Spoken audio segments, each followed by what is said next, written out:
the season has just ended, and the front runner, what we feel is what we personally feel from the eye test and all the things is the front runner is SCGA. Right. Yes, no doubt. And so D-Right, we were talking about SGA before. We were talking about he finished the season being the leading scorer. You said 32.7. 32.7. That's a lot of buckets. That's a whole lot of buckitos, man. That's a lot of buckets. But my thing is, it's been amazing to watch him and just continue to grow and grow every single year and get his game off. Mid-range not dead, because we see some of the best players in the league still taking those twos, the first available shot. So I had a question for you, because you've done this. You've been the scoring champ. What was it, 30 points a game you average? 30.2. 30.2. How is it on a night in and night out to be the main guy to score all the points every single night and, stay at 30 points a game? Because I know it's difficult when you're the main guy on the scouting report. So how difficult was that for you throughout that season? Was that the 08 season? Yeah, 08 after the Olympics. Yeah, after the Olympics. How difficult was that for you to stay on top of your game throughout a whole season and be the number one guy? Yeah, well, we started off talking about guys playing 82 games. Yeah. So to do that, you got to play at least 75 games. For sure. Right? Like you got to play a certain amount of games within a season just to even be able to walk away with the leading scorer. They ain't giving it to you, be playing like 60 games. No. So there's a certain level of games you have to play. And I think that year for me, I might have played 77 games. Like that was the most I played in my career, was 77 games a few times, maybe twice. And so just being healthy, being available is something that's very important to get to that space. But even for me going through that year, yes, I'm number 1 and number 2 on the call sheet, right? And so I have to continue to reinvent myself throughout the season. What was working in the beginning of the year ain't working in mid-season. Was working in mid-season ain't working towards the end of the year. And so if you go back and look, my bag was full. I had to add different elements to my bag. Okay, they playing me this way. Now I got to add this catch and shoot element. They playing me this way. Now I got to take it out to the 3.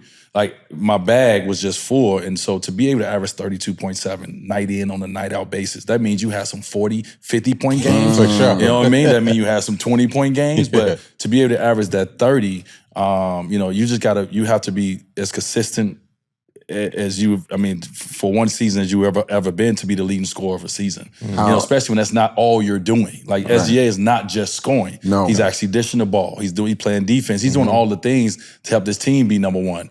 But in the midst of it, he is the guy that has the ball in his hand to go get those buckets, and he's doing it night in and night out. And so for me, I just had to find my ways to make sure that we're trying to win, but I got to make sure that, I know they know in the fourth quarter I'm getting the ball. So not only am I the lead scorer, I'm also one of the top scorers in the fourth quarter. How am I going to do that when they know, all right, D-Wade's getting the ball at the top of the key? So you got to keep finding ways to score. So I'm going to score on you in the post. I'm going to get to the line. I'm a shot fake. I'm just going to find all these different creative ways to keep putting pressure on you until I see you give. Right. And that's on a night in and night out basis. I got to watch you give so I can get to my space of leading the league in scoring. And so it wasn't nothing that I ever set out to do. But once I got to that place where I was about 28, 29 a game, and it was like me, Brian, and Cole, when I was like, all right, well, shit. Coach, I'm gonna need a couple more touches. Yeah, let me separate myself. Let me separate. I might have forced a couple more shots, per game. But it was something that I did want once I knew that I had a chance to get it. Yeah. I think it was me and Brian at the end, 1 and 2, going back and forth, like down the stretch of who was going to get it. Now he ended up getting the MVP, and I ended up getting the scoring champ. So that's what I got. How difficult is it to be the scoring champ and still have the winning team? Because a lot of times you see the scoring champ on a losing team. Not even in the playoffs. They lead the league in scoring. Yeah. But they're done. I might have been out first round. Yeah, we lost to Atlanta that year. Cause I think that's when when everybody got hurt? No. Yeah, we lost to Atlanta. That's what we played. Okay, first round Atlanta. First round Atlanta. So OKC's number 1. Yeah. And he led the league in scoring. Crazy. So it tells you about what kind of team player he is and what he's building in the locker room with his teammates. Yeah. Because when you watch him on interviews, you watch him, anytime the camera's on, they all show up together. Yeah.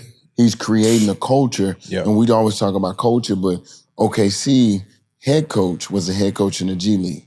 And he's been in that culture for almost a decade. And so they've given him an opportunity to really coach those kids and to develop them. And so with that, there's a lot of confidence and comfortability that you have to give. that you have to get I'm a glad player you brought that up to be able to do And you was that. on the team when I did that, right? When I was Yeah. 30, and I think I was also averaged 7.5 assists as well. I mean, we talking about a slower paced game. Yeah, I'm not talking about a fast game. We talking about Right. walk it up, get to your sets. And I averaged 30, and I think I averaged 7.5 assists as well. But to have the success to score 30 a night, if you ain't knocking down shots, if UD ain't setting these screens and knocking down shots, if these guys, if Joel, if you ain't setting a screen, Joel, you ain't rolling to the Right. basket Yeah. immediately. If you ain't Making it catching this difficult. ball, I'm not getting 30 a night Real because talk. the defense is never leaving me. And so, to your point, what SGA, what he looks like from afar is when you see all his teammates come into that video, you can see that he takes care of them as well. Yep, And no so doubt. my job, I was the leading scorer of the league, but my job was also to take care of my guys because the only way I'm getting through that gap if you making that shot. Yes. Because if you're not making that shot, you're not gonna be in the game. But also, your defender gonna be right here in my lap. And so now my 30 gonna come, but I'm gonna be 28% from the field because I'm forcing shots up every night. Yeah, Absolutely. I think that's so important. You got to have guys that make shots, and I tell kids all the time when they complain about being open and a guy missed them, it's like if you're not making that shot at a high level, why would I throw you the ball? That means I'm working on my game more than you, and I prefer myself taking a shot with two people on me. KYP. I got a better chance. I got a better chance. Yeah, well, I'm I work watching you on in my practice. game. I'm watching your work. Yeah, I watch you before and after practice. I watch what during you the do game. versus what I do. Exactly. I trust my Kobe was very famous with that. For sure. I I trust believe in myself. that. I believe in that hell yeah. 100% from a developer standpoint because you know the guys that putting in the work.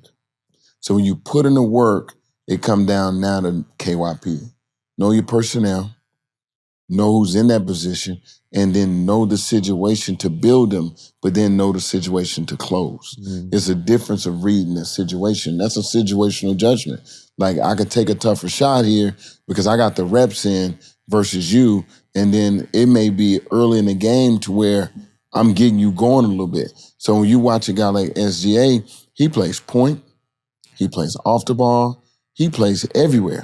So when he's going, I've seen him pitch the ball ahead and trail in and then catch a one-on-one quick slot. You know, I've seen him come off, boom, and hit the big guy, then come back and get it and pitch ahead and then the shot clock down and still get them a play and get to the free throw line. So he's super crafty, but what people probably are underestimating with him is his basketball IQ. I want to know how much film he's watching because I know he's really good at drawing the fouls to get to the free throw line. But he's 6'6", soft touch. People say he's not a great three-point shooter, but he's knocking them down. Yeah. You know, he don't have many weaknesses. As an physical. offensive player in the West. He's physical. I mean, I think one of his biggest strengths is his patience. Yep. He has so much patience to get to his move. Like you don't rush him up. And once he make one move, if he ain't done with you, he ain't done with you. Yep. He gonna give you that next move and that next move. And so a lot of that comes with patience. Even pitching the ball up. Like you got some guys when they get the ball, they just got to go. Like, hey, I just got to get it. No, let me pitch this ball up because what this does is this shifts the defense. Yep. This takes my defender eyes off me for a minute. This takes your defender eyes on you, and they're not just looking at me. So when you give me that ball back, now your defender is taking a break, and my defender ain't set. So and so IQ that's just shifting the defense, right? When you pitch the ball up the court, and so he has patience, and he doesn't just go for 32 a night. Yeah. You know what I mean? It's surgical. And he got a good running mate, too. Jalen's done a good job, bro. Man, boy, And nice. Super nice. And I think he had a stretch where he had his first 40 ball. I don't remember the game, but he had a 40 ball. The next night, SGA had 40, 45. I guess he was in there like telling, they looking at each other in the interview because they sitting, you know, they looking at each other like, yeah, well, what was I that seen like? that. You seen that? And they Seen both that. looking at each other like, and he just like, they know. Yeah. And he just didn't say, and I'm like, he called, but they working together. Yeah. And so it goes back to like, you can't be great unless other people help you become great. Man. You need great, in basketball, you Say that need again. somebody setting screens. You need somebody cheering for you. When SGA miss a shot, watch the bench. Man, they cheering him on, they encouraging him.